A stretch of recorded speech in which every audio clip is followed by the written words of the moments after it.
Bonjour, nous sommes Judith et Juliette et nous sommes très heureuses de vous accueillir sur Danser sous la pluie, le podcast qui parle du cancer autrement.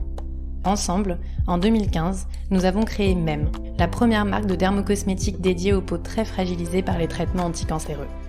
Après plusieurs années à croiser la route de milliers de femmes concernées par la maladie, nous n'avons pas cessé, nous et toute notre équipe, d'être touchés, chamboulés, impressionnés par tous ces combats que vous avez menés et que vous avez souhaité partager avec nous.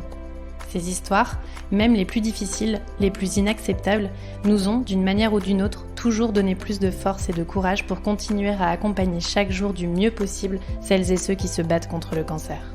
C'est pour qu'un peu de cette force et de ce courage vous parviennent que nous avons décidé de les partager avec vous. Ici, vous entendrez des femmes et des hommes qui vous raconteront sans tabou leur expérience de la maladie. Grâce à eux, vous serez, nous l'espérons, aussi touchés, chamboulés et impressionnés que nous. Bienvenue dans ce podcast où l'on ose, parce qu'il le faut, parler des plus difficiles épreuves de la vie et où l'on apprend à danser sous la pluie. Parfois, une succession de hasards peuvent changer le cours d'une vie. Alexia était chercheuse en oncologie quand on a découvert une leucémie à sa dernière petite fille de tout juste 10 mois. C'est en l'accompagnant, cette fois-ci en tant que maman et pas en tant que biologiste, qu'elle a découvert que les traitements médicamenteux faisaient beaucoup, mais ne faisaient pas tout, et que les gestes, les attentions et les soins de support que prodigue le personnel soignant sont un élément essentiel pour traverser cette épreuve le mieux possible et surtout réussir à s'en remettre ensuite. Alors quand quelques mois plus tard, Alexia a découvert par hasard qu'il était possible, grâce au tatouage de tétons, d'aider des femmes ayant subi une opération mammaire à retrouver une partie essentielle de leur féminité et de leur corps, elle a fait le pari fou de prendre son destin entre ses mains et de devenir la première Française à pratiquer cette technique très compliquée. Après des mois et des mois de formation et de perfectionnement de son savoir-faire, elle a finalement ouvert en 2017 le premier salon de tatouage entièrement dédié à la reconstruction mammaire, et le succès a été immédiat pour elle, tant les demandes étaient nombreuses. Quelques années plus tard, Alexia revient aujourd'hui sur son incroyable destin pour nous raconter ses combats et ce changement de vie si osé qui a depuis embelli la vie de tant de femmes aux poitrines parfois si malmenées par les traitements.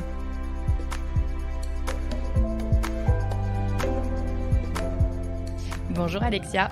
Bonjour Judith. Et on est ravis de t'avoir aujourd'hui un petit peu à distance, mais quand même avec nous, pour parler un peu de toi et de ton parcours qu'on suit depuis très longtemps maintenant, puisque ça fait plusieurs années qu'on se connaît, mais qui nous fascine toujours autant. Et pour commencer, on va te demander de nous raconter qui tu es et puis comment le cancer est entré dans ta vie. Alors, je suis Alexia Cassard, j'ai 44 ans aujourd'hui et je suis une ancienne biologiste. J'ai travaillé pendant à peu près 20 ans dans le développement clinique en oncologie et j'ai eu une petite parenthèse personnelle avec le cancer qui a changé un peu ma vie. Et aujourd'hui, j'ai développé une activité de tatouage, de reconstruction post-mastectomie avec The Téton Tattoo Shop, qui est mon petit salon de tatouage dédié uniquement aux personnes qui ont vaincu un cancer et qui ont besoin de retrouver leur estime de soi après cette maladie. Et alors, comment, justement, quand tu étais biologiste, le cancer est entré dans ta vie plus personnellement ? Alors en fait, le cancer touche un peu, tout le monde, hein. Bien sûr, comme beaucoup d'entre nous, j'ai eu, des membres de ma famille, plus éloignés, plus âgés, qui ont été touchés par la maladie. Mais, j'ai fait cette expérience à travers ma plus jeune fille qui, à l'époque, avait, 10 mois, et qui a développé, en fait, une leucémie aiguë myéloblastique, qui est une forme de cancer, hématologique, plutôt rare et très agressif. Et ça a été, du coup, un basculement, assez brutal dans le monde, des aidants et donc des personnes touchées, par le cancer de manière, plus personnelle.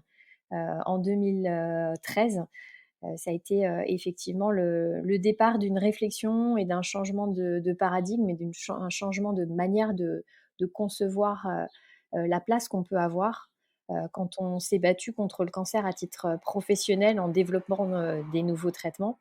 Ça n'empêche pas d'arriver dans votre vie et ça vous donne après effectivement accès à des ressources différentes et puis une manière de voir les choses différentes pour continuer à contribuer à apporter aux malades quelque chose de positif après la maladie. Et d'ailleurs, le fait que que tu baignes au quotidien dans ce milieu, est-ce que ça a, tu penses, changé ton approche de cette nouvelle? Est-ce que tu parlais de ressources, effectivement, tu as dû peut-être avoir des réflexes que d'autres n'auraient pas eu, ou est-ce que tu t'es sentie quand même hyper démunie à ce moment-là? Alors, oui, il y a un peu un mélange des 2 parce qu'en fait, quand on conçoit la maladie comme on le fait à travers la science, on a des dogmes, on a des choses qui sont très cadrées, qui sont, très, heu, empiriques, qui sont pas forcément, corrélées avec la vraie vie. Et effectivement, par contre, on a peut-être une hypervigilance à des signes qui auraient pu passer inaperçus et en l'occurrence, chez notre petite fille, même si on savait qu'il y avait un terrain «favorable» entre guillemets, c'est le mot est pas forcément bien choisi, mais un terrain, qui favorisait, l'émergence de ce type de maladie puisque Capucine est porteuse de trisomie 21 et donc quand on a, ce type, de particularités génétiques, on peut être sujet à développer ce type de cancer hématologique et notamment donc c'est leucémie. Donc D'accord. c'est plutôt quelque chose qui apparaît normalement chez des enfants plus âgés. Donc on n'était pas spécialement en hypervigilance par rapport à ça et ça reste très rare dans cette population. Mhm. Mais bah voilà, j'ai vu une petite fille commencer à être un peu plus fatiguée, avoir du mal à manger, avoir des petites modifications au niveau de la peau. Elle avait des petites taches rouges framboisées qui apparaissaient sur la peau, des petits bleus qui apparaissaient à des endroits où on ne peut pas se cogner quand on est un bébé de 10 mois. On n'est pas non plus un casse-cou à se cogner dans des meubles ou des choses comme ça. Donc, il y a eu des petites choses qui m'ont alertée et effectivement, là, il a fallu se battre un peu contre le corps médical pour obtenir l'accès à des diagnostics et c'est Mhm. souvent aussi le cas des patients, hein, quand on s'écoute et quand, on a un instinct, il faut toujours, l'entendre et je pense que le corps médical aujourd'hui est plus sensibilisé à l'écoute des patients et on a plus de ressources pour communiquer avec nos professionnels de santé à ce sujet-là et effectivement, bah, un instinct de maman, ça a beaucoup de valeur, je pense C'est et sûr. du coup, j'ai un peu enfoncé des portes, un peu fermées pour avoir accès à ce diagnostic D'accord. qui malheureusement a été implacable, hein, on s'est battu pendant quelques heures pour obtenir juste une simple prise de sang, parce qu'on voyait un petit bébé souriant, qui avait l'air tout mignon, tout bien portant et au final, bah, elle hébergeait déjà, des cellules malignes, qui avaient envahi sa moelle à un stade très avancé. Donc la prise en charge, elle a été, extrêmement rapide à ce moment-là. C'est un peu un déferlement d'informations et j'avoue que, j'ai pris conscience à ce moment-là de la difficulté qui peut être celle d'un patient, je vais dire lambda, c'est pas du tout péjoratif, mais d'une personne qui n'est pas du milieu médical. Au moment où on vous fait un diagnostic et on vous fait une consultation d'annonce, encore une fois, c'est pas à charge contre le corps médical parce qu'on connaît leur dévouement et puis Ouais. le dénuement dans lequel ils sont parfois en termes de nombre de personnes disponibles. Mais les consultations d'annonce, c'est des fois extrêmement rapide Ouais. et puis parfois extrêmement violent aussi en termes d'informations qu'on vous donne. Ouais. Et donc, en l'espace de quelques minutes, on vous annonce bah, déjà une pathologie grave, avec des termes médicaux qui sont parfois un peu complexes. Et Mm. donc, je me souviens de faire la traduction simultanée à mon conjoint, parce que lui n'était pas du corps médical. Donc, on parlait de blast, on parlait de thrombopénie, de neutropénie, on parlait de choses comme ça. Et lui, il me regardait avec des yeux ronds. Qu'est-ce que Il c'est, quoi? était, qu'est-ce que c'est que ça qu'est-ce qu'on nous annonce? Et en même temps, je me souviens de cet instant particulier où je traduisais les termes médicaux et j'essayais de lui donner accès à ce qu'on nous expliquait. Moi, j'avais un bandeau rouge, comme dans les gares ou dans les aéroports là, où on voit les signaux les messages qui défilent et moi, je voyais le signal: «Elle va mourir, elle va mourir, elle va mourir», en fait. Et ça c'était une espèce de pensée perturbante, par rapport à la gravité du diagnostic, par rapport au dénuement dans lequel on est parce qu'on ne sait pas ce qui va arriver et par rapport aussi, bah, aux doutes et aux peurs qu'on a, qui sont celles de tout parent. Bien sûr. On a toujours peur qu'il arrive quelque chose à son enfant et là, pour le coup, c'était quelque chose qui nous dépassait, tous. Surtout qu'elle Donc avait 10 mois, Capucine, c'est ça? Oui, elle était extrêmement, petite, donc on se représente pas en fait forcément, l'énormité d'un protocole de chimiothérapie. Effectivement, là, c'était des protocoles, sur 5 jours, des choses extrêmement, complexes avec des différentes, chimiothérapies combinées avec, voilà, des effets secondaires combinés. Donc on nous explique tout ça d'un coup et en tant que parents, non éduqués, je pense que c'est, absolument incompréhensible. Enfin, on peut pas, percevoir, tout ce qu'il y a derrière tout ça Mmh.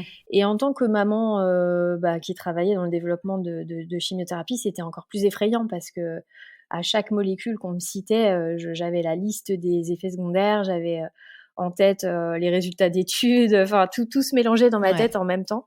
Donc c'est un processus extrêmement, enfin c'est comme un espèce de tsunami, qui se déverse sur vous et ensuite vous sortez de cette pièce et puis, vous avez dans les bras votre bébé qui, montre rien en fait parce Ouais. que son aspect extérieur est le même et c'est plutôt, les traitements finalement qui vont, rendre la personne, plus fragile et plus abîmée. D'où l'intérêt effectivement de développer des choses pour faciliter cet après et ce pendant aussi. Ouais. Il y a des choses qui t'ont marqué particulièrement sur ce pendant traitement? Alors, déjà l'environnement, enfin Capucine a été prise en charge dans un hôpital extraordinaire qui est l'hôpital de Bray, à Paris, dans lequel tout est fait pour que les enfants soient bien pris en charge, il y a un environnement qui est extrêmement, compétent, professionnel, mais il y a aussi un environnement, hyper accueillant. Par contre, voilà, les appareils, de surveillance, de dispensation de la chimiothérapie, ça reste les mêmes et Mmh. c'est, impressionnant d'avoir, un petit bébé de quelques kilos, qui est branché, à toutes sortes de machines avec des scopes, qui sonnent, avec, du matériel, qu'il faut changer, avec des cathéters qu'il faut changer tous les 2-3 jours, avec, l'insertion d'un cathéter central. Enfin, c'est beaucoup de brutalité, en fait, à travers cette prise en charge et c'est des choses auxquelles j'avais pas eu accès forcément moi, en tant que scientifique, en tant que chercheur et développeur de médicaments. J'avais pas vu cette réalité, en fait. Ouais, effectivement, toi, tu t'en arrêtais au développement des traitements et tu les voyais pas en cours d'utilisation nécessairement, Je les ai vus pendant une période parce que j'ai travaillé, pas mal de temps à l'hôpital, comme pour mettre en place ces protocoles, mais Ouais, effectivement, je les ai pas vus rentrer dans la peau des gens, en fait, au final ouais. et c'est là qu'on prend conscience de l'importance aussi des gestes, de l'importance du toucher, de l'importance des mots, Ouais. de l'importance de l'accompagnement, psychologique, de tout ce qui peut être mis en place autour, du malade, mais aussi autour de ses proches, pour faciliter justement ces périodes qui sont extrêmement difficiles et dont on se remet pas forcément, complètement après la maladie Ouais, bien et sûr. encore une fois, il faut aussi soulager, les personnes de la culpabilité qui peut être la leur, quand on a fait face à ce type de maladie. On n'est pas loin du stress post-traumatique en termes de conséquences sur la vie privée Bien sûr. et il faut reconnaître qu'il faut du temps pour reprendre pied et pour pouvoir à nouveau, voir la vie, de manière positive et il faut être accompagné. Il faut pas avoir peur de dire: «Je n'y arrive pas». Il Mmh. faut, pas avoir peur de chercher de l'aide et aujourd'hui, on sent bien que ça se développe, mais il y a encore pas mal de travail à faire là-dessus. Ouais, effectivement, le sujet de l'après, traitement est un vrai sujet et on s'en rend de plus en plus compte. Nous, les patients sont un peu, entre guillemets, «laissés pour compte», une fois leur traitement terminé, ce qui est plutôt une bonne nouvelle en soi et du coup, il y a une espèce d'incompréhension parfois de la part des proches, et du corps médical aussi, souvent, sur le fait que ces patients-là, ils viennent de traverser quelque chose de terrifiant et de très dur physiquement et qu'il faut effectivement du temps et des ressources pour pouvoir s'en remettre, quoi. Oui, clairement et je pense que, du coup, il y a vraiment besoin de développer des solutions et puis de les développer en partenariat justement avec le corps médical parce que je pense que ça s'intègre aussi à leur pratique et je pense qu'ils souffrent autant que nous, de ces Bien difficultés, de sûr. pas forcément avoir toujours le temps donc il y a pas mal d'efforts qui sont faits à travers les applications, à travers des documents de formation, d'information. Les patients prennent la parole aussi à travers les patients experts. Je trouve qu'il y a vraiment des choses qui ont changé et Ouais. auxquelles nous, on n'avait pas forcément accès. C'est pas si vieux que ça, mais c'est il y a 8 ans déjà. Ouais. Mais en 8 ans, effectivement, il y a beaucoup de choses qui se sont mises en place et effectivement, nous, à l'époque, on a été un peu démunis par rapport à ça.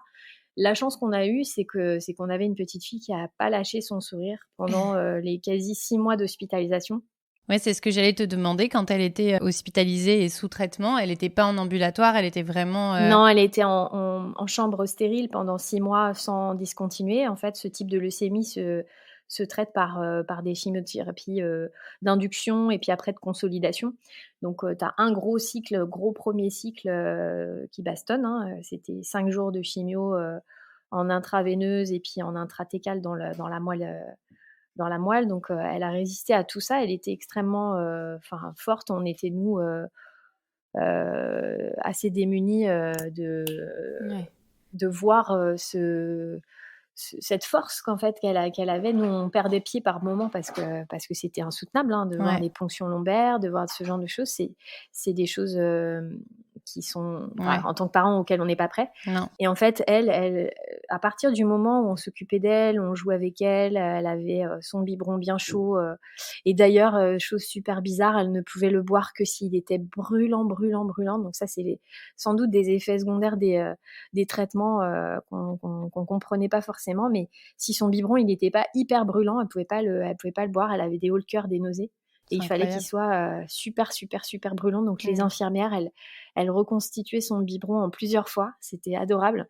Elles mesuraient la température avec un petit thermomètre. Elle courait dans la chambre. On lui donnait un petit quart de biberon. Hop, elle allait préparer un deuxième quart de biberon. Donc on a trouvé des adaptations en fait pour rendre ces moments-là les moins difficiles pour elle possibles. Ouais. Et quand elle était dans sa chambre stérile, vous, en tant que parents, vous pouviez être avec elle, jouer avec elle, la prendre dans vos bras Alors, il y avait des périodes plus ou moins difficiles. On a fait un peu un confinement. On a vécu 6 mois de confinement avant tout le monde. En fait, en fonction de l'avancement du traitement, il y a des phases dans lesquelles l'enfant peut être baigné, on peut le toucher. On n'a pas forcément besoin d'avoir la casaque, le masque. Si, le masque, on l'a gardé tout le temps d'ailleurs. Mais il y avait des moments où on avait la Charlotte, la petite blouse, les gants, s'occuper de son enfant à travers du latex, du papier, et puis faire des soins des fois douloureux parce que les changements de cathéter, ça implique d'arracher les pansements protecteurs. Donc elle avait la peau complètement à vif par moment. En 2013, on n'avait pas de solution spécifique, hein. On avait vraiment des produits très basiques à base de pétrole qui sont juste des agents de surface, hein, qui n'ont pas du tout de pouvoir traitant. Donc ça graisse la peau et puis au final, on recolle dessus. C'était assez compliqué effectivement de gérer ce genre d'étape et puis du coup de perdre le contact physique, le toucher, c'est important. Ouais. Et c'est vrai qu'aujourd'hui on développe beaucoup les soins de socio-esthétique à l'hôpital et je trouve ça super de pouvoir avoir des socio-esthéticiennes, des réflexologues, des gens qui viennent au lit des malades. Parce qu'au moment où on est malade, on a besoin quand même de contact humain, on a quand même besoin de sentir qu'à travers la peau, il y a énormément de choses qui se jouent. Ouais. Et à travers ma deuxième vie et ce métier que j'ai développé, j'en ai pris pleinement conscience qu'effectivement, il y a énormément d'émotionnel qui passe à travers la peau. Bien Il y a sûr. aussi beaucoup de communication qui passe à travers les pathologies de la peau. Donc, et d'autant plus avec un bébé de 10 mois, quoi. oui, parce qu'en fait, du coup, elle avait accès à beaucoup moins de façons de verbaliser ses inconforts et ses souffrances. Donc, les effets secondaires des chimiothérapies, ça induit des inconforts digestifs avec effectivement des selles ou des vomissements qui brûlent la peau. Donc il y a un inconfort permanent au niveau cutané. Tous les éléments que vous mettez contre le corps, ils vous irritent. Une couche pour un bébé, ça irrite la peau. Et donc il y avait tous ces éléments-là qu'on essayait de soulager un petit peu de manière artisanale. Mais on a essayé de garder un maximum de contacts et on a utilisé beaucoup avec nos familles les réseaux sociaux parce qu'au final, c'était c'était les débuts de Facebook, d'Instagram, ce genre de choses. Mmh. On avait, nous, sur notre page Facebook privée, personnelle, on mettait des nouvelles pour nos familles parce ils pouvaient pas venir la Mmh. voir Ouais. tant qu'elle était en bulle. Ses petites sœurs qui étaient à l'époque moins de 15 ans, les enfants n'ont pas trop le droit de venir dans les hôpitaux. Donc pour pas casser le lien familial, bah, on a utilisé tout ça, les petites vidéos, les photos, et on lui a fait un petit album de toute cette période de d'hospitalisation, avec justement la «mémoire» entre guillemets de Facebook, pour pas les citer. Mmh. On a édité du coup un petit album qu'on a imprimé et elle a un petit livre, un beau petit livre qui a un certain nombre de pages parce que ça couvre 6 mois de sa vie, et Ouais. il y a sur tout cet album, bah, toutes les photos qu'on a prises pendant cette période, les petites vidéos qu'on a faites, Pour se qui sont rappeler à quel point accessibles. elle a été forte, quoi. Et puis, en fait, pour que bah, je me suis dit: «Dans quelques années, il y aura peut-être des souvenirs, peut-être traumatiques qui Ouais. peuvent ressortir, sur des choses qu'elle aura pas forcément, complètement intégrées», parce qu'à 10 mois, il y a pas forcément de souvenirs, mais le corps se souvient de certaines choses, et puis elle Mmh. a des cicatrices sur la peau, de son cathéter, de certaines marques, effectivement que la maladie peut avoir laissées. Donc je voulais qu'elle ait le vrai reflet de cette période, c'est-à-dire son sourire en permanence, et puis, les moments d'intimité, de vie qu'on a créés autour de ça, parce que mine de rien, on a quand même pu, continuer notre vie de parents aussi, Ouais. parce que, on avait tous les 2, on s'est un peu, comment dire? On a tourné l'un faisait l'hospitalisation la semaine, Philippe restait à l'hôpital avec elle, la semaine, et puis, moi j'étais, le week-end avec elle, sur place. Mais moi, j'avais gardé mon activité professionnelle, donc je venais la voir tous les jours, après le boulot, avec toutes les phases de décontamination, de sas, de lavage de mains, tout ce que ça peut représenter. Mmh. Mais on a essayé de garder un lien, familial, et nos parents nous ont beaucoup secondés en s'occupant de nos filles parce que, bah, il fallait pas que les filles qui restaient à la maison, soient, comment dirais-je? Impactées négativement. Déjà, elles avaient plus leur petite sœur, elles avaient plus leurs parents. Bah, il fallait que la vie continue, donc il y a une chaîne de solidarité à créer, et sur ça, je pense que c'est important, et c'est une des valeurs sur lesquelles on a pu se reposer pour traverser cette période le moins difficilement possible. Et aujourd'hui, comment va Capucine? Il nous semble qu'elle est toujours aussi souriante que que quand elle était bébé. Alors ça, c'est sa marque de fabrique. Nous, on a l'impression d'avoir un soleil à la maison, un petit soleil, avec un bon caractère. Je pense que ça lui a donné une force intérieure, et une force de conviction, très importante. Mais effectivement, elle va très bien. Elle est suivie une fois par an, à l'hôpital de Bray. On voit son hématologue une fois tous les ans, Mmh. et c'est un peu un rituel. Alors, on l'a vu il y a quelques jours, et on lui a dit qu'on souhaitait maintenir le pèlerinage parce que, bah, au-delà des 5 ans, après la fin des traitements, pour les cancers, pédiatriques hématologiques, on considère qu'il y a une guérison, vraie et acquise. Mais voilà, nous, ça nous rassure de continuer à voir, notre professeur, tous les ans, Bien Ouais, on sûr, peut le comprendre. il est aussi content qu'elle, de se retrouver, de la de revoir. constater qu'elle a grandi, de voir ses progrès, de voir, que c'est une petite fille qui va bien et qui se bagarre pour acquérir son autonomie, et son indépendance. Donc on est très, très fiers, et puis on continue à suivre effectivement, à long terme. Elle est dans une cohorte, d'enfants qui ont été touchés par des cancers. Donc elle est dans une cohorte qui suit en fait les effets à long terme des traitements de chimiothérapie, Mmh. et donc elle va être suivie, pratiquement toute sa vie, pour observer, s'il y a des toxicités résiduelles, des traitements qu'elle a pu recevoir, des risques, D'accord. voilà, de pathologie cardiaque ou, de modification de sa croissance, et cetera. Donc ça, c'est aussi hyper rassurant, de savoir que, qu'on n'est pas lâché dans la nature et qu'on est quand même suivi, Mmh. des années après. Là, c'est 8 ans, on est à 8 ans du diagnostic initial. Il y a de temps en temps des petits rappels, qu'effectivement, le cancer, c'est une parenthèse, mais qui parfois peut ressurgir dans vos vies, et d'où l'importance de bien, faire ses suivis et de bien continuer à consulter, quand on a été touché par ces maladies, ou quand on a été un proche, parce qu'on sait que, il y a des formes familiales, et qu'effectivement, il faut pas mettre la tête dans le sable, hein, il vaut mieux prévenir que guérir. Bien sûr. Tout à fait. Et aujourd'hui, 8 ans après, comment tu analyses le fait que cet événement a finalement un peu changé ton approche du cancer et tu en as parlé un peu en introduction, mais le paradigme que tu pouvais avoir autour de la maladie, qu'est-ce que En ça a fait, changé? ça m'a plongée dans une dimension différente, en fait. Moi, j'étais, appliquée à donner des années de vie à travers les traitements qu'on développe quand on Mhm. développe un traitement. Les curseurs sur lesquels on évalue, enfin les curseurs, enfin les variables avec lesquelles on essaye d'évaluer l'efficacité d'un traitement, c'est la quantité de vie qu'on gagne, soit en survie, totale, soit en survie sans progression. C'est des termes un peu barbares, mais on regarde la durée de vie.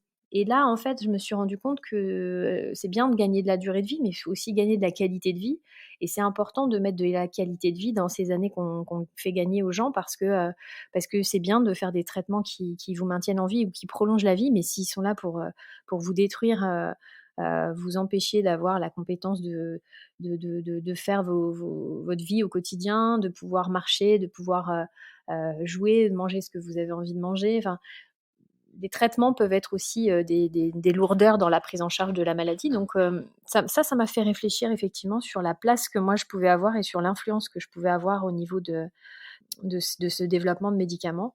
Et puis, ça a ouvert la porte à une réflexion plus large de se dire, mais est-ce que je peux continuer à développer des médicaments si je n'ai pas vraiment une capacité à modifier ce paramètre-là? C'est-à-dire, est-ce que moi j'ai une influence sur la qualité de vie des gens ou uniquement sur la durée de vie? Mhm. Et là, ça a commencé à me questionner dans Sur mon rôle ton que j'avais. parcours à toi, quoi. Voilà, par rapport à moi et par rapport à mon activité professionnelle, puisque je travaillais toujours dans le développement de médicaments. Mais j'avais pas forcément la sensation de faire la différence dans la vie des gens, en fait. Ouais. Déjà parce que je les voyais pas, et puis parce que évidemment, on n'a pas forcément cette compétence à évaluer de manière individuelle ce que ça change dans la vie des gens. Mhm. On n'est pas au lit du malade et on n'est pas à leur contact. Donc il y a une petite réflexion qui s'est mise à germer dans ma petite tête. Et c'est à Et ce puis moment-là que tu fais une découverte qui change encore plus la donne. voilà, là, ça a été comme un alignement de planètes. J'étais en pleine réflexion par rapport à, bah, l'investissement que j'avais envie d'avoir dans mon métier, la réflexion aussi par rapport au temps que j'accordais à ma famille, par rapport à ce qui me restait comme temps, une fois que mes journées de travail étaient finies, bah, est-ce que j'avais du temps, pour mes proches? Est-ce que j'avais de la disponibilité, personnelle et même intellectuelle? Et puis par cette vidéo qui a fait son apparition, dans mon fil Facebook un jour, de 2014 ou 2015, je ne me souviens plus exactement, peut-être 2014, où j'ai vu ce tatoueur américain, Vinnie Myers, qui, en 1 minute 30 dans la vidéo, changeait radicalement la vie, des femmes en leur tatouant, un mamelon, sur leur sein reconstruit après un cancer. Et là, il y a eu comme une espèce de déclic, de mettre en lumière, ce qui manquait peut-être dans mon parcours, c'était de remettre, le patient déjà au centre de tout et puis, d'utiliser des compétences, que j'avais et que j'avais mis en sommeil, qui était, le côté artistique. Mhm. Parce que, j'ai été, depuis toujours une petite fille avec un crayon à la main et qui dessinait, qui griffonnait, qui faisait des croquis, Et niveau des tatouage, caricatures. T'avais déjà pratiqué ou Alors j'avais déjà non, non, pas du tout, j'avais pas du tout moi j'étais tatouée, très modestement, et pas autant que j'avais, maintenant? pas autant qu'aujourd'hui parce que D'accord. c'était pas forcément quelque chose qui se faisait beaucoup dans l'industrie, pharmaceutique, hein, mais j'avais expérimenté le pouvoir un peu, cathartique du tatouage parce que quand Capucine a été, en rémission, avec son papa, on est partis tous les 2 se faire tatouer, on regardait quand elle était à l'hôpital, on regardait l'émission Miami Ink, et on s'était dit: «Waouh, si elle guérit, on ira là-bas se faire tatouer» et ça a été un peu notre, manière de voilà, de finir ce parcours avec cette histoire en allant tous les Mmh. 2 se faire tatouer donc comme une espèce effectivement de catharsis, se marquer dans la peau cette épreuve-là pour mieux la laisser derrière nous, quoi. Et donc tout ça fait sens. Ça a mis du temps. J'ai réfléchi, j'ai essayé de prendre, déjà, toute la mesure scientifique Ouais, de tu as un ce peu que tâté le pouvait. terrain auprès Exactement. de tes La première des contacts, de choses que j'ai faites, patients. c'était déjà de savoir si ça existait chez nous et c'est là où j'ai été très surprise de voir que non. Ouais. J'avais la chance de pouvoir à l'époque, travailler avec des chirurgiens, dans le cadre de mon travail et donc je leur ai posé la question. Je leur ai dit: «Mais comment vous faites, vous, enfin comment ça se passe?» Et là, ils m'ont expliqué les techniques de reconstruction, classiques du mamelon, plus la technique de dermopigmentation, en m'expliquant que eux, comme les patientes, n'étaient pas très satisfaits, de la durabilité de ce type de geste ou du rendu à long terme Mmh. et que donc s'il y avait quelque chose à développer, ils étaient super intéressés de m'y aider. Donc Donc tu j'ai as fait un peu senti un bon accueil, quoi.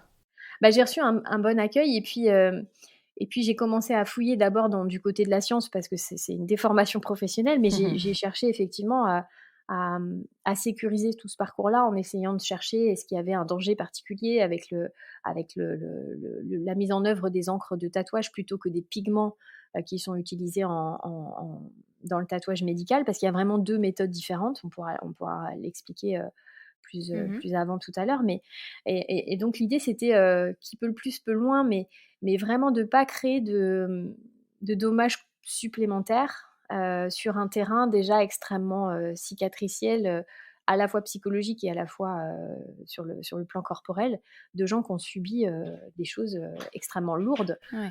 Quand on a perdu un sein ou les 2, qu'on a fait face à la chimio, la radiothérapie, il n'est pas question pour cette dernière étape d'avoir quelque chose de soit de pas parfait ou Mmh. de pas optimal, ou soit quelque chose qui va créer un deuxième complexe, quoi. Ouais.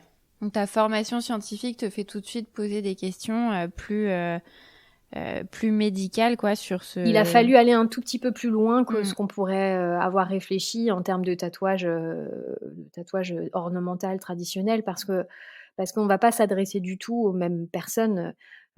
Les tatouages, on peut en faire, en détour de plage, on est en vacances, on a un petit coup de tête, hop, on se fait, Ouais. le petit dauphin sur la cheville, bon, ça prête pas à confusion ou à conséquence, mais quand on a eu un cancer du sein, qu'on a été irradié, qu'on a des ganglions, qui ont été touchés par la maladie, qu'on a effectivement, des cicatrices ou des lambeaux on peut pas, ou des prothèses aussi sous la peau, on peut pas aborder ce sujet du tatouage de manière légère Bien sûr. et surtout pas, sur un coup de tête. Donc il y a énormément de paramètres qui me paraissaient pas, extrêmement clairs et qui sont pas encore aujourd'hui, suffisamment, défini et clair pour qu'on puisse, considérer que c'est un terrain complètement, circonscrit. Il y a encore beaucoup de recherches à faire. Ouais. Donc à cette époque-là, j'ai passé presque, 1 an, à tourner autour du pot, à faire, à me rendre, auprès de chirurgiens. C'est justement ces chirurgiens, qui ont accepté de me prendre sous leur aile et puis, de me faire assister à leurs conférences, de me laisser assister à des consultations, que je puisse vraiment prendre conscience de ce qui manquait dans ce paysage-là pour les patientes et puis Ouais. d'apporter une solution adaptée. Ouais. Mmh. Et puis en parallèle, j'ai été, taper à la porte d'un maître tatoueur, pas très loin de chez moi et en lui parlant de ce projet, alors ce qui l'a fait un peu rigoler au début, hein, il m'a dit: «Mais c'est quoi ton histoire, Mmh. tu veux tatouer des tétons? Qu'est-ce que c'est que ça? Moi je peux pas t'apprendre ça». Alors j'ai dit: «Non mais je demande pas à apprendre ça, je demande à apprendre les bases du tatouage et je veux les apprendre comme n'importe quel tatoueur, parce que je veux apprendre à savoir tatouer de la peau qui va bien, avant même d'aller toucher de la peau qui va pas bien et Ouais, bien sûr. qui a été, abîmée». Donc il m'a dit: «Écoute, reviens avec, un carnet de dessin, je veux savoir, de quel niveau tu pars». Donc je me suis remise à griffonner, à refaire des dessins, bon, il s'est un peu moqué de moi au début, il m'a dit: «Bon, faut que tu retravailles ci, ça». Et puis après il m'a challengée, il m'a dit: «Écoute, voilà, moi mes apprentis, c'est des gens que je prends, à temps plein. Donc c'est pas quelque chose que tu pourras faire, sur ton temps libre, le mercredi quand tu as déposé tes gosses, à la danse ou, au judo. L'idée c'est d'être là tous les jours et d'assister à tout ce qui se passe dans un salon de tatouage pour comprendre, comment ça se passe et d'apprendre par le menu, tout ce qu'il faut savoir pour tatouer des gens parce qu'on a une intervention définitive sur leur corps, hein, et on ne peut pas faire ça à la légère, quoi. Donc il Ouais. m'a demandé, vraiment de me mettre en danger en me disant, «Si tu veux apprendre, il faut que tu arrêtes de travailler parce que moi j'ai besoin de toi tous les jours». Donc là a été une réflexion familiale, personnelle et une réflexion sur du long terme parce que ça voulait dire de quitter mon emploi, de ne plus être salarié parce qu'il y a pas de on n'est pas rémunéré quand on fait un apprentissage du tatouage puisque le tatoueur n'a pas de statut, il n'a pas de reconnaissance, donc il y a pas d'encadrement des formations. Ouais. Et donc c'est là où il faut faire appel à ses ressources, ses économies, et puis Sauter un c'est peu dans le aussi, vide, quoi. il faut trancher dans le vif parce que du coup, ça met en jeu un équilibre personnel qui était déjà précaire puisque on avait tous les deux perdu nos jobs à la fin de la maladie de Capucine. Hein. Bon, ça s'est pas bien fini pour chacun d'entre nous avec nos employeurs respectifs. Donc on s'est retrouvés tous les deux à une période sans travailler. Et puis mon conjoint, lui, il avait besoin de reprendre une activité professionnelle au moment où moi, sans doute, j'avais besoin de faire un break. Donc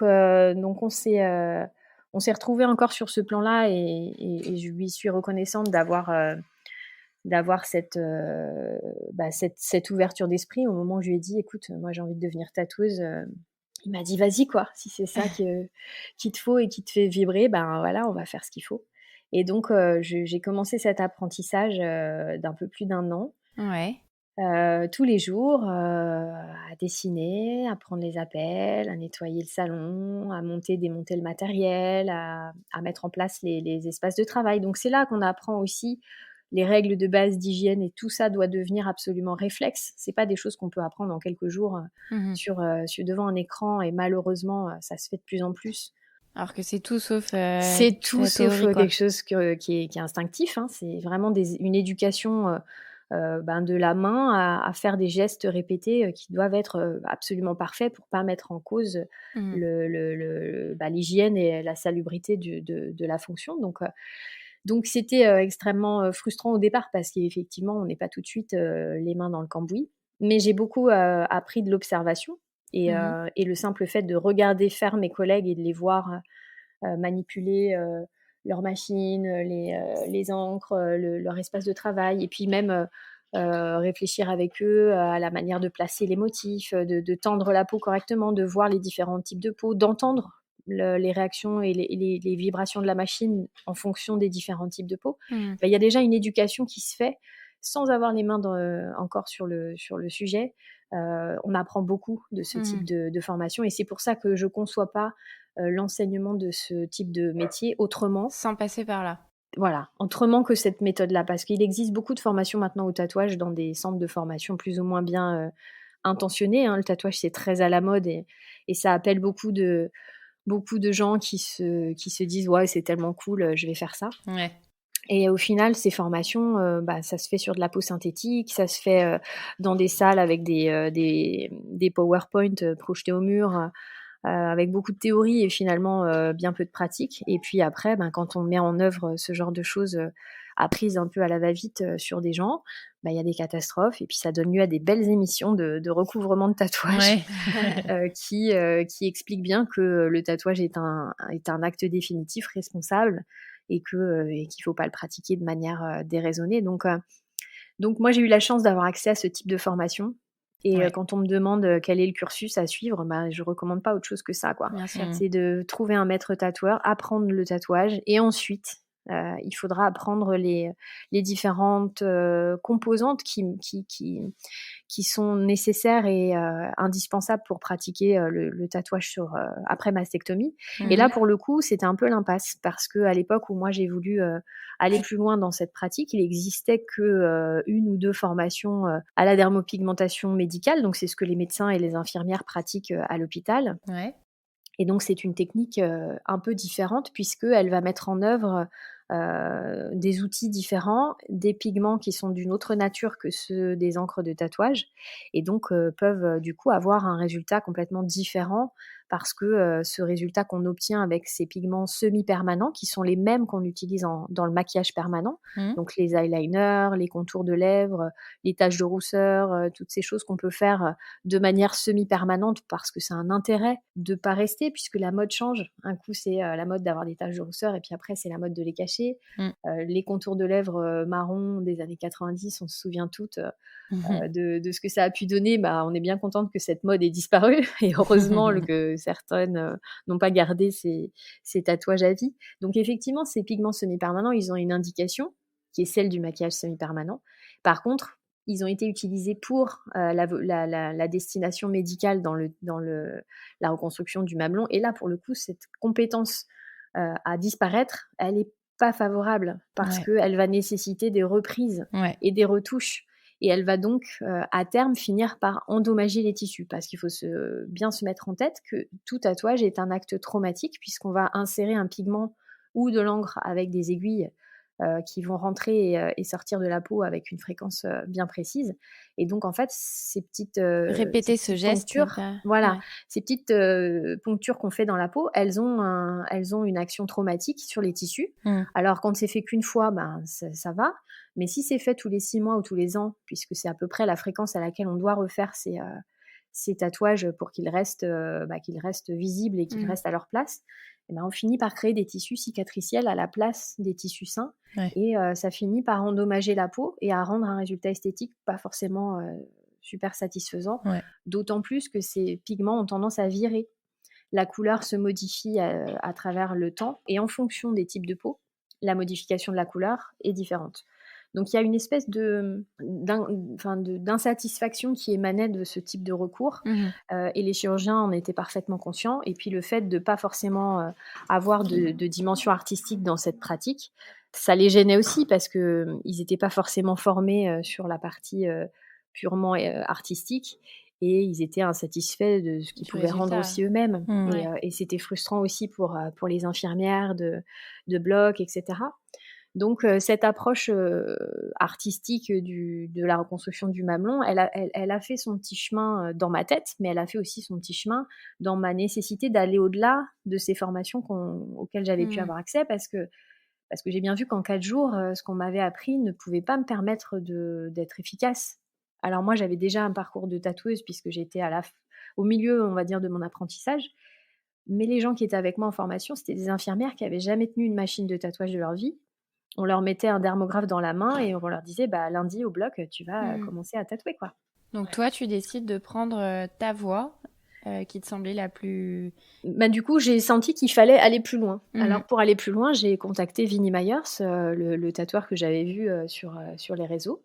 Et il a été adorable, il m'a répondu, il a été super, super sympa de me répondre. Et puis il m'a dit, écoute, moi, si tu veux, je veux bien t'apprendre cette méthode, mais il faut que tu viennes 6 mois, 12 mois à Baltimore apprendre avec moi, quoi. Ouais, et là, tu te dis go? Je me dis non, je me dis go, j'ai 3 enfants, j'ai plus de boulot, j'ai plus de moyens, comment je fais, quoi? Ça fait déjà 1 an que je me forme. C'est ça, et j'avais pas les ressources financières, et puis je pouvais décemment pas laisser ma famille pendant 6 mois ou 1 an.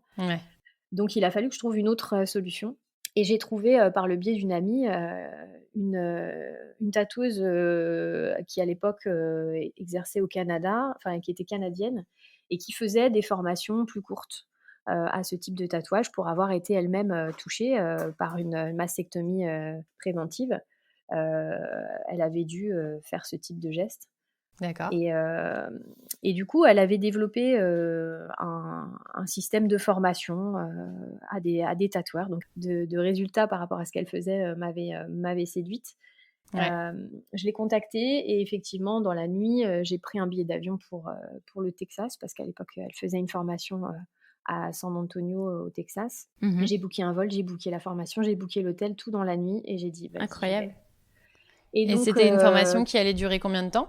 Alors, c'était quelques jours de formation, c'était un peu moins d'1 semaine sur place. Et c'est là que tu tatoues ton premier téton? Et c'est là que du coup, au bout de quelques jours donc de formation un peu théorique, de manipulation, des produits, des encres, etc., arrive cette journée de pratique. Et donc, on était à peu près une dizaine de tatoueuses, je crois me souvenir, sur place. Donc moi, j'étais la première européenne à partir aux États-Unis pour faire cette formation, parce que pour le coup, à l'époque, il y avait vraiment personne qui faisait ça. Il y avait quelques tatoueurs ou quelques personnes qui faisaient de la reconstruction par le tatouage, mais c'était toujours de la dermopigmentation. C'était toujours avec les produits de dermopigmentation. Et donc je pars faire cette formation, et effectivement, ce jour-là, je me retrouve dans une pièce avec un ensemble de femmes qui étaient venues, spécialement pour cette journée de formation et qui donc savaient qu'on était, des apprentis, hein, c'était nos premières fois, sur de la peau humaine et sur des vraies personnes et donc arrive le moment de se voir attribuer une personne à tatouer et puis, la première personne qui m'a été attribuée, je me suis pas sentie de passer en première, donc j'ai préféré, laisser ma place Mmh. et puis est arrivée cette femme qui est rentrée dans la pièce et qui a illuminé la pièce et ouais, on s'est vues l'une l'autre. En fait, je crois que ça a été comme un espèce de coup de foudre, réciproque, de se dire: «Ça sera elle, qui va me tatouer» et moi de me dire: «C'est elle que je vais tatouer». Elle m'a donné confiance tout de suite, elle m'a fait confiance tout de suite Alors et que elle m'a j'imagine expliqué que son c'était parcours. c'était un peu un moment où tu devais, Changer sa vie et changer la mienne, en fait. ouais. Et du coup, on s'est raconté un peu nos parcours et le sien était touchant. Elle avait eu une mastectomie et reconstruction 6 ans avant et elle s'était rendue compte que, en fait, là, elle venait de se séparer de son mari, qui, finalement la trompait depuis 6 ans avec sa meilleure amie, quoi. Oh la Parce vache. qu'elle était incapable de se montrer, devant lui et du coup, il y avait une rupture, de l'intimité du couple à cause de la perte de ses mamelons parce qu'elle avait une poitrine reconstruite qui était très jolie. Mais elle était aveugle cette poitrine, Mmh. donc elle, elle souhaitait plus se montrer et donc lui, j'excuse pas le comportement et je j'explique pas, ce qui se passe dans la vie des gens et dans les couples, mais effectivement, voilà, il y a une rupture de l'intimité qui fait que, on s'entend plus, on se comprend plus et si on se touche plus et qu'on n'a plus cette intimité-là, il y a des choses qui se dénouent et Mmh. donc elle, elle était dans une phase où elle avait besoin de reprendre, un accès à son intimité, à sa féminité et à reprendre en main, son avenir et donc ce moment un peu décisif, elle me le confiait en toute confiance et j'ai été très, très touchée de l'intensité de cette confidence Ouais. et elle m'a pris la main et elle a vu, hein, que je tremblais, j'étais toute émue, j'avais les larmes aux yeux. Elle me dit: mais t'inquiète pas, je sais que ça va bien se passer» et elle me dit: «Je suis très fière d'être la première personne que tu vas tatouer parce que tu vas rendre heureuse des centaines de femmes comme moi C'est génial. et je suis super, heureuse que tu aies traversé les océans pour venir, le faire, ici, quoi». Donc c'était un moment très, très, très fort, Ah très, ouais, c'est un moment incroyable. ouais et puis voilà, la confirmation qu'il fallait continuer d'aller plus loin et au Ouais. moment où j'ai démarré le tatouage, j'ai perdu tous les doutes qui étaient les miens, quoi. Je me suis dit: «Oui, c'est pour ça que je suis là» et ça a été le déclencheur aussi de plein de choses après et de toute cette solidarité qui s'est mise en place, pour aboutir à la création de The Téton Tattoo Shop avec, Mmh. la campagne de financement participatif, avec, voilà, tout ce qui fait que nous, on s'est rencontrés aussi à peu près à cette période-là, Ouais. Bien sûr. Parce que et toi, tu as qui, commencé ton activité du coup en France, alors après, après ce premier tatouage, il s'est passé, donc un petit peu de temps, j'ai continué mon apprentissage. J'ai ouais. continué à essayer d'améliorer, en fait, ma technique, je me suis tatoué moi un téton en forme de cœur, sur la hanche pour voir si j'avais bien compris la technique et je voulais pas la faire sur des gens, avant même de savoir, vraiment le faire. Donc je me suis Ouais. fait un cœur nichon sur la hanche et chose tout à fait symbolique, ma maman et ma sœur qui ont été aussi très accompagnantes dans ce parcours de reconversion, m'ont dit: «Bah, écoute, on sait que tu as peur, on sait que tu doutes, donc tu vas nous faire un cœur nichon à nous aussi, ça sera notre contribution à la mission que tu t'es donnée» Ouais. et du coup, j'ai tatoué ma maman. C'était, un drôle de moment et puis j'ai tatoué ma sœur aussi, donc on a toutes les 3 notre cœur nichon, Qui vous symbolique, unit. qui du coup, m'ont permis à chaque fois de vous travailler différents types de peau et puis de travailler ce rendu, parce que la technique finalement, consiste à avoir une approche artistique pour rendre l'effet du volume sur quelque chose qui n'en a pas. Ouais. Parce que quand on reconstruit un mamelon, on n'a pas forcément, la nécessité ou le besoin de recréer le volume du petit mamelon, parce qu'on sait que chirurgicalement, c'est pas toujours très efficace ou c'est une opération supplémentaire et puis c'est pas forcément toujours, très esthétique parce que ça s'aplatit un peu avec le temps. Mmh. Certaines personnes font le choix de pas avoir de reconstruction en volume du mamelon et c'est le meilleur, c'est le meilleur terrain pour faire un super tatouage 3D parce qu'effectivement, quand il n'y a pas de volume, il n'y a pas de cicatrice. Donc, on travaille sur des tissus qui sont les plus favorables possibles. Donc, du coup, j'ai commencé à travailler effectivement sur de la peau humaine avant de travailler sur de la peau de patiente parce que pour moi, c'était important. Et puis, donc, j'ai pu commencer à exercer dans une maison médicale parce qu'au départ, j'avais pas de.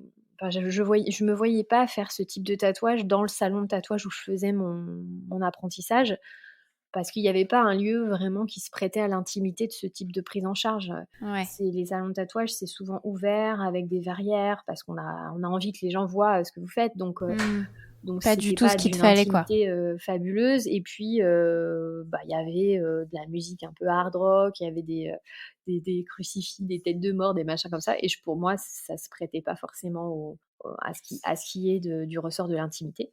Donc, j'avais trouvé effectivement la possibilité d'être accueillie par une maison médicale et franchement, j'ai trouvé hyper grand leur ouverture d'esprit parce que dire on va accueillir une tatoueuse de tétons au sein d'une maison médicale où il y avait des infirmières, des kinés, des diététiciennes, des médecins généralistes, parmi l'équipe, il y avait une tatoueuse. Et donc, ça a été quelques mois super sympa. Et puis du coup, comme au départ, c'était qu'une journée par semaine, il a fallu rapidement se remettre dans l'idée d'avoir un lieu à moi. J'avais pas forcément les moyens de louer un local. Ça, en région parisienne, ça revient relativement cher et j'avais pas forcément tout de suite les ressources pour le faire parce que j'avais quand même un peu épuisé toutes mes économies. Et donc est venue l'idée de ce local que je voulais voir dans mon jardin de manière totalement décorrélée de ce qu'on pouvait avoir l'habitude de voir. C'était penser à un lieu qui soit suffisamment unique et suffisamment intime pour qu'on s'y sente bien tout de suite, et qui soit ni un salon de tatouage, ni un salon d'esthétique, et encore moins un cabinet de consultation médicale, quoi, que ce soit vraiment un lieu dédié à cette prise en charge. Et donc, j'ai monté ce projet de studio dans mon jardin et ça a fait l'objet d'une campagne de financement participatif en 2017. Et donc, ça m'a permis de récolter 33 000 € de dons à travers une campagne de 45 jours qui a été quasiment aussi exigeante qu'une campagne d'élection présidentielle, avec de la présence sur les réseaux sociaux, chose que je faisais pas du tout, de créer du contenu, de faire l'éducationnel, de parler de cette technique et puis de la mettre un peu en avant. Ouais. Et vous avez été dans les premières à me soutenir et à m'aider à mettre en avant. Et je vous en remercie encore parce qu'il y a eu une vraie communauté qui s'est créée autour de ce nouvel engagement visible de petites entreprises engagées contre le cancer. Et c'était précieux d'avoir des conseils et puis de toute cette espèce d'émulation qu'on a eue tout ensemble. Donc, ça a été une jolie période. Et puis donc, The Téton Tattoo Shop a ouvert en septembre 2017. Donc d'abord dans ma petite ville de Marly-la-Ville, où j'ai exercé donc ces 4 dernières années. Et puis j'avais ouvert une deuxième antenne à Nice en mars 2019, je crois. 2018, je sais plus. 2019. Juste avant le Covid. Avant le Covid, tout à fait. Et puis donc, j'allais sur Nice pendant les périodes de vacances scolaires. Et du coup, je pouvais exercer sur ces deux sites. Et alors, raconte-nous un peu ton carnet de rendez-vous, que ce soit en région parisienne ou à Nice. Il s'est vite rempli.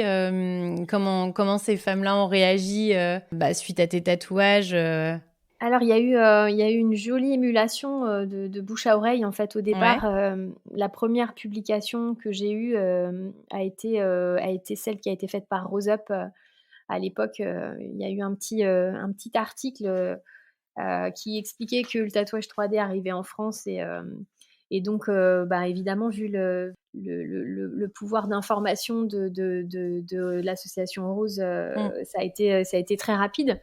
Et puis, je crois que c'était Marie-Claire, le premier article qui a été fait dans la presse. Et à partir de ce moment-là, il y a eu comme un effet boule de neige. les médias se sont engouffrés dans cette nouveauté. Mmh. Alors pas toujours de la bonne manière, parce qu'évidemment, souvent on cherche à faire du buzz et on oublie de parler des essentiels. Et puis moi, j'avais pas forcément l'expérience pour diriger un petit peu la manière dont ça a été présenté. Ouais, Donc au final, la médiatisation, elle a fait un effet positif parce que les femmes ont su que cette technique existait, elles ont pu ouais et que tu existais. y recourir et elles n'ont pas eu de mal à me trouver parce que effectivement les informations étaient bien présentées. Mais le problème, c'est que du coup, l'effet collatéral, c'est qu'il y a eu la surmédiatisation n'a pas abordé les sujets profonds que nous, on a mis déjà 56 minutes à développer, Ouais. c'est-à-dire l'envie de développer une solution qui soit respectueuse de la personne malade, Mmh. qui prenne en considération effectivement un parcours un peu initiatique de formation assez lourd et la nécessité d'avoir un investissement personnel et professionnel important. Et puis aussi d'avoir cette compétence à s'intéresser à tous les aspects autour de la personne malade. Mmh. C'est pas du tatouage de petites fleurs ou de tête de mort. On est vraiment dans un sujet qui concerne des gens qui ont des souffrances physiques, des Ouais. souffrances morales, qui ont souvent aussi des souffrances sociétales parce que on a perdu son conjoint, on a perdu son travail. Faut être en capacité d'accompagner ces gens. Ouais. Et d'ailleurs concrètement, Alexia, comment ça se passe quand si on se met dans la peau d'une femme donc qui voudrait faire appel à toi pour se faire tatouer un ou deux tétons? À quel moment c'est possible dans son parcours? Qu'est-ce que toi tu fais comme vérification? Combien de rendez-vous? Enfin, comment ça se passe dans la pratique? Alors, de manière tout à fait personnelle, moi j'ai fait le choix de dématérialiser beaucoup de la partie un peu informationnelle qu'il y a autour de ce geste. Moi j'ai un site internet sur lequel elles ont toutes les informations, Mhm, ressources à consulter avant de venir me voir et avant de demander un rendez-vous, mhm, de manière à ce qu'elles sachent si elles sont éligibles à ce type de geste. Parce que, comme je le disais tout à l'heure, il n'y a pas de publication ou de recherche particulière sur ce sujet. Et donc, il y a encore des zones d'ombre que moi, j'aimerais pouvoir éclaircir avec des études et que par manque de financement et manque de temps, j'ai malheureusement pas pu mettre en place. Mais je pas encore. garde dans l'idée que ça se fera un jour. En tout cas, il y a des contre-indications. Et donc, ces contre-indications, pour ma part, j'ai choisi de ne pas les y contrevenir parce que pour moi, il est important de respecter l'histoire naturelle de la personne qui vient me consulter et le terrain qui est le sien. Ouais. Donc, toutes les personnes, par exemple, qui ont des maladies auto-immunes, qui ont des terrains de type diabète, qui sont sous traitement, sont des personnes plus fragiles que la population générale et qui pourraient avoir une réponse non adaptée au tatouage, soit parce que la couleur ne va pas s'exprimer de la bonne manière, soit parce que leur système immunitaire peut surréagir et donc s'il y a une maladie auto-immune, elle peut se voir aggravée temporairement ou même de manière définitive. Et puis parce que la cicatrisation étant le principe central de l'effet qu'on attend de ce type de tatouage, on ne peut pas le faire chez des gens qui sont incomplètement cicatrisés ou qui n'ont pas fini leur parcours de reconstruction. Et donc moi, je me place à minima 1 an après la dernière intervention chirurgicale, D'accord. de manière à avoir des tissus qui sont les moins réactifs possibles, les plus propices à recevoir ce geste. Faut savoir qu'une cicatrice, elle met entre 1 an et 3 ans à évoluer. Donc toutes les cicatrices qui sont encore roses, violacées ou pas complètement fines ou qui sont type kéloïde, c'est pas des cicatrices sur lesquelles on pourra faire un tatouage de qualité. Et est-ce qu'il t'est déjà arrivé, du coup, de De recevoir récuser des... Ouais, Oui, de refuser des types des tatouages, oui, absolument, ça m'arrive encore fréquemment. Alors ce qu'on fait, c'est que on attend déjà une résolution plus complète parce qu'on sait des fois que le temps est le meilleur allié de la cicatrisation. Et puis je recommande aussi parfois d'aller voir des kinés ou de faire du laser parce qu'on sait que le laser peut aussi améliorer la qualité de la cicatrisation. Donc il y a beaucoup, beaucoup de choses qui sont aujourd'hui à disposition des personnes qui ont été opérées pour améliorer l'aspect esthétique. Mhm. Et les kinés et même le chirurgien peuvent être vraiment clés dans l'aspect esthétique. Et puis, bien sûr, aussi, parfois, la reconstruction, elle est incomplète. Elle est parfois, elle manque de symétrie. Donc, moi, j'ai toujours un œil aussi un peu de bienveillance. Je suis pas là pour pour appliquer, de la couleur sur un sein qui n'est pas, pour moi, «terminé» entre guillemets. Si le parcours n'est pas fini, il faut pas faire un tatouage parce que, le tatouage, il est définitif et si la reconstruction ne l'est pas, il y aura une déception in fine qu'on ne pourra pas effacer. Mmh. Donc l'idée, c'est vraiment de les accompagner vers l'amélioration esthétique la moins traumatique possible. Faut peser aussi ses mots, hein, faut pas dire: «Attendez, c'est moche, allez vous faire réopérer puis revenez après». Faut être source de propositions, faut être, diplomate et puis il faut accompagner la personne vers un geste qui, peut aussi, la décevoir. Le fait de dire non peut décevoir les gens, mais on a aussi une grosse responsabilité, que celle de ne pas, être, une double peine, face à une série d'épreuves qui sont déjà difficiles. Mmh. Faire un tatouage qu'on sait d'avance, pas optimal, c'est pas une façon de travailler respectable, je trouve. Et Ouais. donc, lorsque la femme est éligible, tu l'invites à prendre rendez-vous. Alors sur mon site, il y a, des formulaires de contact avec la capacité de télécharger des photos. Donc moi, j'ai besoin d'avoir des photos et d'avoir la date de la dernière intervention pour savoir à peu près à quel temps on se place dans la prise en charge. Mmh. Donc avec les photos, en général, moi, j'arrive à déterminer si je peux ou pas faire quelque chose. Alors dans 99 des cas, bien évidemment, on peut améliorer la situation, enfin 95 on va dire. Dans quelques pourcents des cas, malheureusement, les dommages qui ont été laissés par, la chirurgie ou par la radiothérapie, font que le geste n'est pas forcément, réalisable, en Ouais. soi, ou, parfois un tatouage, déjà réalisé, précédemment a pu laisser des traces, malheureusement Rattrapable. pas rattrapables et ça, je le vois de plus en plus par rapport à justement la surmultiplication de gens proposant ce type de tatouage, malheureusement avec des formations qui font, parfois qu'une seule demi-journée, hein, pour des Mmh. gens qui n'ont jamais, tatoué, de personnes atteintes de cancer. Donc parfois, effectivement, il y a des déceptions. Alors dans certains cas, on peut se tourner vers, une solution alternative qui est le tatouage décoratif. On peut, recouvrir un tatouage du mamelon, ou une greffe ou quelque chose qui soit pas esthétique par un tatouage, décoratif. Mmh. Moi, je fais essentiellement des fleurs parce que c'est mon univers à moi et ça se prête bien, je trouve, à cette, reconstruction de la féminité et puis ça permet d'avoir quelque chose qui est, extrêmement, adaptatif, à la forme de la poitrine et au Mmh. fait que, pour moi, ça doit pas sortir du décolleté. L'idée, c'est de pas avoir quelque chose qui soit, visible de l'extérieur dans la mesure du possible, sauf si c'est un choix assumé ou sauf si la personne est déjà très tatouée.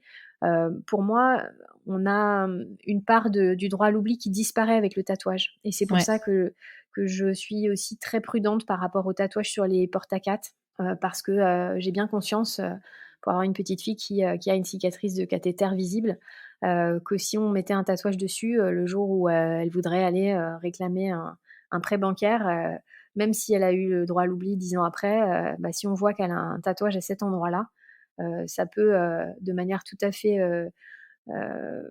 négative, attirer l'attention, et Mmh. attirer le doute sur, la compétence de la personne à pouvoir, emprunter. Donc je sensibilise aussi mes clientes Mmh. à cette réflexion-là en leur disant, le tatouage, c'est pour ça aussi les tatouages de rubans roses et cetera. Je trouve ça charmant et mignon, mais je pense Mmh. qu'il faut faire attention à pas se À stigmatiser, l'après, ouais. soi-même et ne pas se mettre des barrières, auxquelles on pense pas. Donc en ce qui me concerne, les tatouages décoratifs, j'essaye toujours de les faire de manière discrète. Ça appartient à la personne qui est tatouée et pas à l'entourage, de venir les questionner, Ouais. à la plage, «Ah tiens, vous avez un tatouage là, vous avez un cancer». Je pense qu'à un moment, on a envie de tourner la page et c'est pour ça que je pense 99 de mes clientes, c'est plutôt, effectivement des tatouages du mamelon. Mmh. Même quand elles viennent avec une demande de tatouage décoratif, à la place du mamelon, je leur explique que peut-être on peut commencer par faire un mamelon et si vraiment, elles ont envie d'aller plus loin, on pourra, cacher la cicatrice, par un tatouage discret, mais la première intention est plutôt de normaliser, l'image corporelle Mmh. Ouais. pour qu'elles aient un regard sur elles qui soit plus bienveillant et qu'elles oublient, cette partie de leur corps qui les a longtemps, traumatisées. Ouais. Soit parce qu'elle était manquante, soit parce qu'elle était pas parfaite. Parce que ce qu'il faut pas, c'est avoir un rappel permanent de la maladie et effectivement, autant on passe devant le miroir avec ses 2 mamelons en place, votre corps il a souffert mais il est restauré. Autant si on a effectivement un énorme tatouage qui vous prend, tout le haut du corps et qui vous ne voyez plus que ça, cette compétence à oublier, je pense qu'elle vous Mmh. échappe. Donc voilà, c'est pas la même démarche et on la travaille de manière beaucoup plus intimiste et beaucoup plus, prudente quand, il s'agit de tatouages décoratifs. Donc D'accord.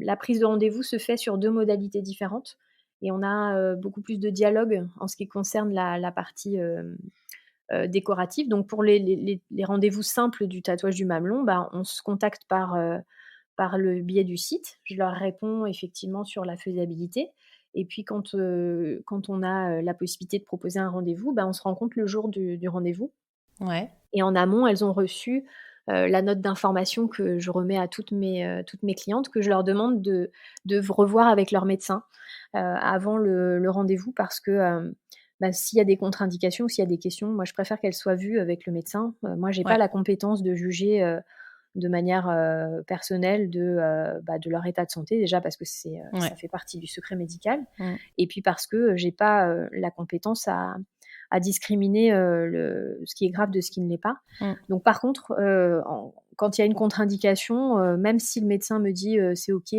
moi je prends pas le risque, d'aller vers un Ouais, tu restes toujours très voilà. prudente, quoi. Pour moi, voilà, j'ai une assurance, responsabilité professionnelle.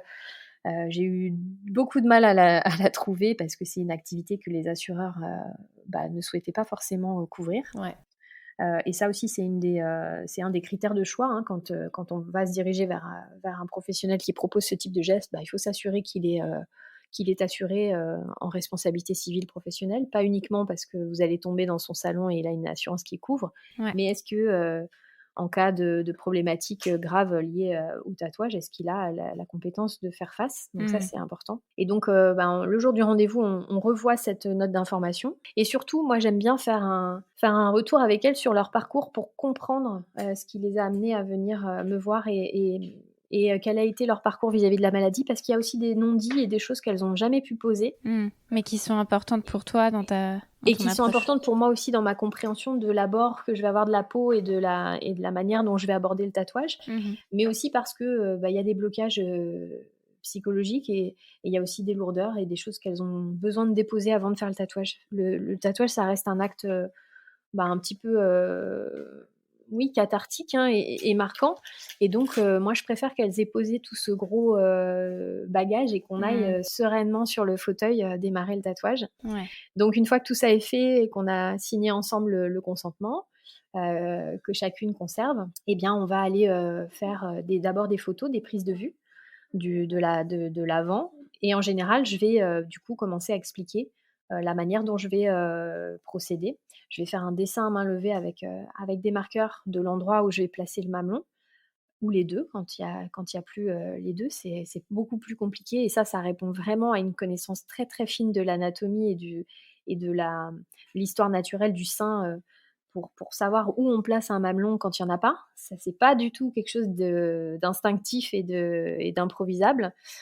Donc ça prend un petit peu de temps et puis ensuite, il y a la déterminaison de la couleur et là, c'est vraiment, 30 à 40 minutes, de réflexion et de tests sur la peau et cetera pour pouvoir anticiper, parce que c'est pas la couleur que vous avez dans le flacon d'encre ou le mélange que vous allez faire qui va s'exprimer dans la peau. Il y Ouais. a vraiment, énormément de paramètres et qu'on pourra jamais quantifier de manière précise et c'est en ça que le tatouage restera toujours quelque chose de fondamentalement humain.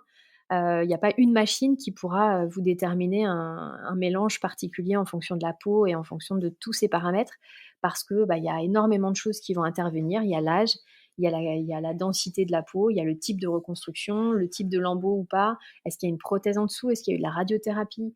Est-ce qu'il y a eu des cicatrices? Quel type de cicatrices? Est-ce qu'il y a de l'hyperpigmentation, de l'hypopigmentation? Enfin, tous ces paramètres-là sont propres à chaque femme. Et du coup, en fait, tu ne peux pas trouver la couleur sans, tester directement sur la peau de la patiente que tu es en Alors, train de tatouer, quoi? les tests qu'on fait sur la peau, c'est plus moi pour voir, en immédiat, le type de mélange que j'ai pu faire parce qu'en Mmh. fait, ce que je vois sur la peau n'est pas ce qui va s'exprimer après. Donc je les D'accord. sensibilise aussi beaucoup au fait que ce qu'elles vont voir à la fin de la séance ne sera pas le résultat final, parce que, évidemment, quand on vient de tatouer, c'est très rouge, très vif, les Mmh. couleurs sont hyper vives et qu'il y a un affadissement de 20 à 30 de la couleur qu'on va avoir déterminée. Donc moi, quand je fais mon mélange, j'ai déjà en tête la couleur du mélange final. D'accord.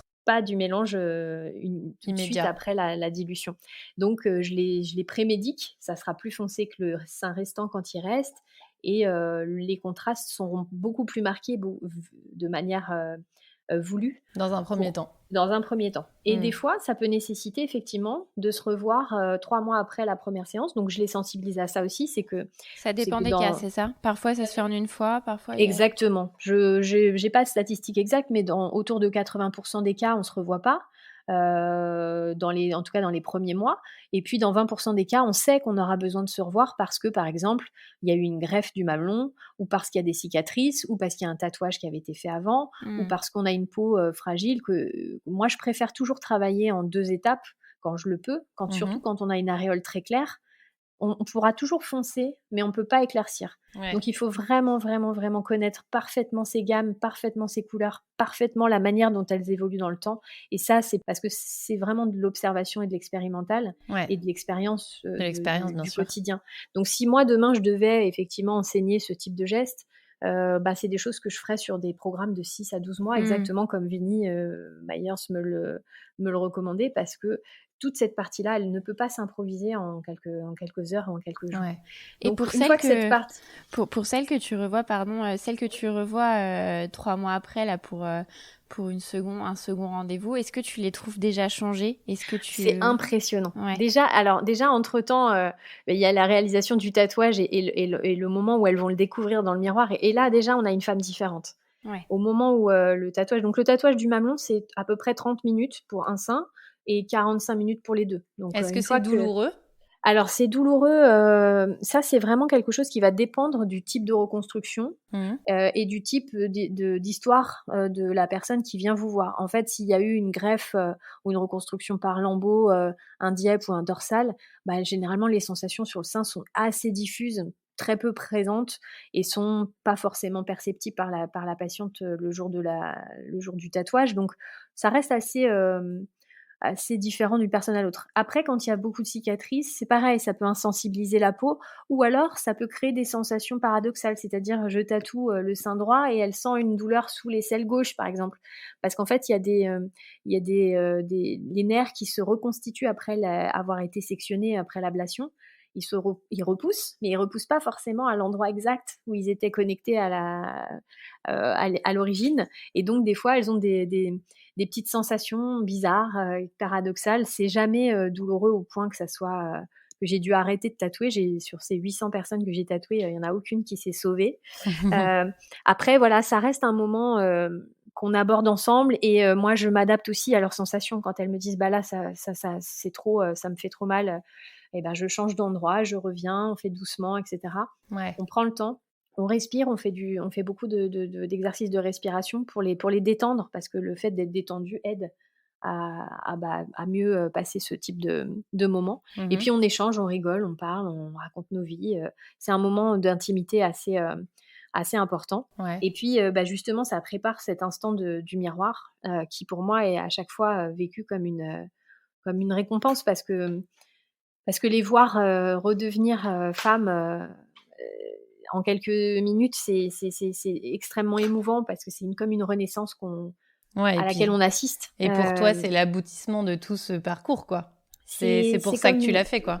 c'est la cerise sur le gâteau pour elle, mais c'est aussi la cerise sur le gâteau pour moi parce que j'assiste avec elle à ce retour d'une pudeur ou au contraire, de l'envie de montrer.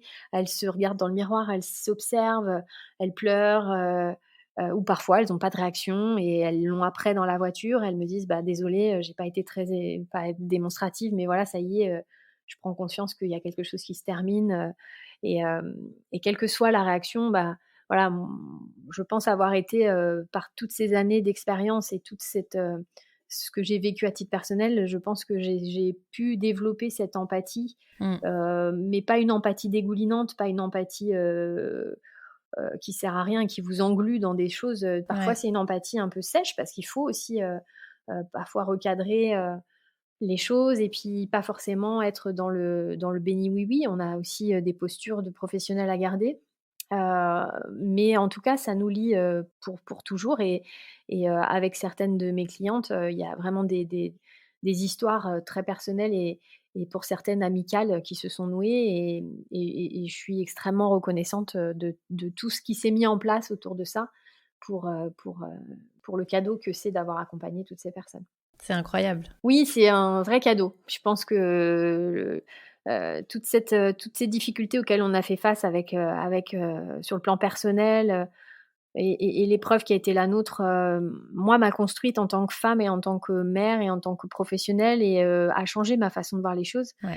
et fait qu'aujourd'hui, même si la période de covid a été fatale à la manière dont j'avais commencé à travailler, puisque, du coup, les confinements successifs ont dû me forcer à me réorganiser autour d'une autre, manière de travailler, Mmh. et à reprendre, une activité professionnelle. Le combat que je mène aujourd'hui prend un autre sens et un autre tour parce que, justement, toutes ces femmes qui m'ont fait confiance et toutes ces femmes qui me font toujours confiance et ont besoin de la continuité de ce service, ça me pousse en avant pour continuer à me battre sur des terrains, qui sont ceux de l'information Mmh. et de la formation, mais aussi, de la réglementation. Aujourd'hui, comme je le disais tout à l'heure, il y a pas de parcours, de formation, digne, et de longue durée pour pouvoir permettre d'exercer ce métier, de manière, responsable, et efficace. Il y a des formations qui sont, pléthoriques, hein, et on en trouve, en 3 clics sur internet. Ça va de la demi-journée à 3 semaines avec, des formations diplômantes, soi-disant de des diplômes universitaires et cetera. Ça mélange volontairement tatouage et dermopigmentation, si bien que les clientes, ou même les professionnels ne savent pas eux-mêmes ce qu'ils font.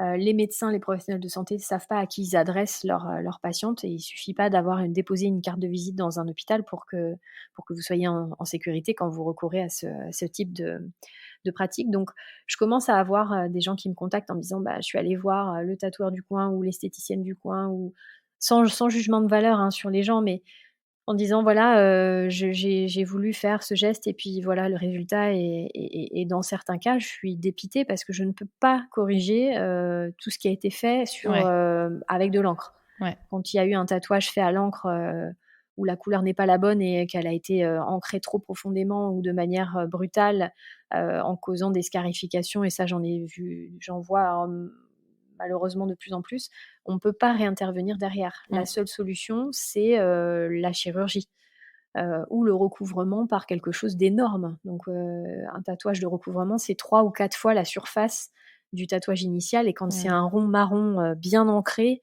il y a rien qui pourra malheureusement le Le retirer. faire Donc, disparaître. aujourd'hui, il y a une vraie nécessité de continuer à être bienveillant, bien sûr, à informer et cetera, mais surtout à commencer à avoir, une prise sur, nos instances qui sont pour l'instant, qui font la sourde oreille. Moi, je suis allée 2 fois à 1 fois à l'Assemblée nationale, 2 fois non, 1 fois au Sénat et 2 fois à l'Assemblée nationale et le discours a été porté jusqu'au ministère de la Santé pour alarmer sur cette, nécessité d'encadrement, Mmh. cette nécessité de formation, ce besoin de recherche et malheureusement, c'est resté lettre morte.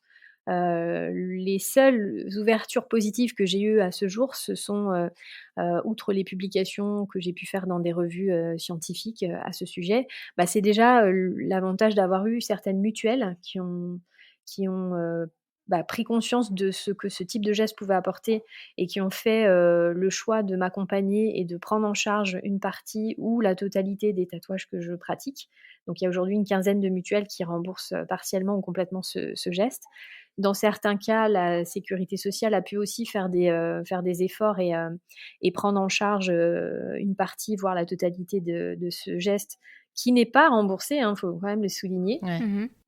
qui est encore à la charge des patientes parce que ça n'est pas un geste médical et encore une fois, ça n'appartient pas au domaine médical. Il faut vraiment pas, faire de parallèle et faire d'appropriation culturelle, là-dessus. C'est que la dermopigmentation ou le tatouage médical, c'est une chose à part entière et qui est prise en charge quand elle est faite à l'hôpital ou en cabinet par des médecins ou des infirmières, donc par du personnel qualifié médical Mmh. et le tatouage, bon, que moi j'appelle artistique 3D, du mamelon, lui, ne peut pas donner lieu à ce type de prise en charge parce que ça n'est pas un acte coté par la sécurité sociale et donc à ce titre-là, il n'a pas de prise en charge définie. Et pourtant, il a des vertus thérapeutiques.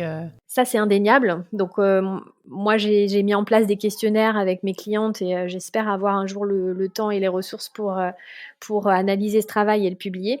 Ouais. Pour montrer effectivement que on peut avoir accès à des améliorations de la qualité de vie notoires, puisque moi, certaines de mes clientes ont retrouvé un travail, ont retrouvé un conjoint, ont arrêté les anxiolytiques, ont pu se remettre à apprécier leur image dans le miroir. Donc, il y a vraiment cette dimension de la reconstruction de l'estime de soi qui est essentielle dans la compréhension de ce geste et qui est essentielle dans sa constitution et dans sa mise en pratique. Si on n'a pas compris qu'on avait ce pouvoir reconstructeur, c'est qu'on n'a pas non plus compris qu'on avait un pouvoir destructeur aussi. Et pour moi, aujourd'hui, le combat, c'est de m'assurer que, en ayant eu la responsabilité de donner corps à cette technique en France et en Europe, je me sens responsable de l'accompagner jusqu'à son aboutissement et donc de faire en sorte qu'aujourd'hui, même si pour ma part, je peux plus pratiquer de manière à 100% de mon temps, et que ma réorganisation personnelle fait que si je peux me remettre à exercer, ce sera sur mon temps personnel, que ce combat soit assorti d'une éthique et de suites favorables qui seront dans la recherche et dans le développement, parce que c'est important de s'adapter aux besoins des patients et de leur donner ce à quoi ils aspirent. Bah écoute, de toute façon, tu le sais, on est toujours là à tes côtés et on t'aidera tant qu'on pourra à porter ces messages et ces combats, parce que ayant rencontré plusieurs femmes qui sont passées entre tes mains et d'autres qui rêvent de réaliser ce tatouage avec toi, on sait à quel point ça a pu changer le cours de leur vie et à quel point ça a été important dans leur parcours. Donc merci pour tout ça, Alexia, merci pour elle et on te dit plein de courage pour la suite et le meilleur pour The Téton Tattoo Shop. Merci Judith, merci Juliette. En tout cas, moi je suis très attachée à tout ce travail qu'on fait ensemble et qu'on essaye de mettre en place pour que les patients puissent vivre au mieux cette parenthèse dans leur vie et avec beaucoup de reconnaissance. Je vous remercie de cette visibilité que vous me donnez, et puis la réinstallation de The Téton Tattoo Shop dans le sud de la France, je l'espère, pourra se faire dans quelques semaines et Génial. je ne manquerai pas de vous donner des nouvelles. Ouais. En tout cas, aujourd'hui, et on ne manquera pas de communiquer. Je remercie mes clientes de m'être toujours fidèles et de pas voir la distance comme un frein à cette dernière étape. Parce que voilà, l'engagement, je pense qu'il est parlant comme pour vous comme pour moi. Ouais. On incarne des valeurs et on doit les assumer jusqu'au bout. Donc merci de cette visibilité, merci de vos combats à vous aussi, merci de la qualité avec laquelle vous faites les choses et avec tout ce que vous représentez pour cette communauté de gens qui vous suivent. Et puis à très très bientôt. À très bientôt, Alexia. Au revoir, Merci Alexia. beaucoup.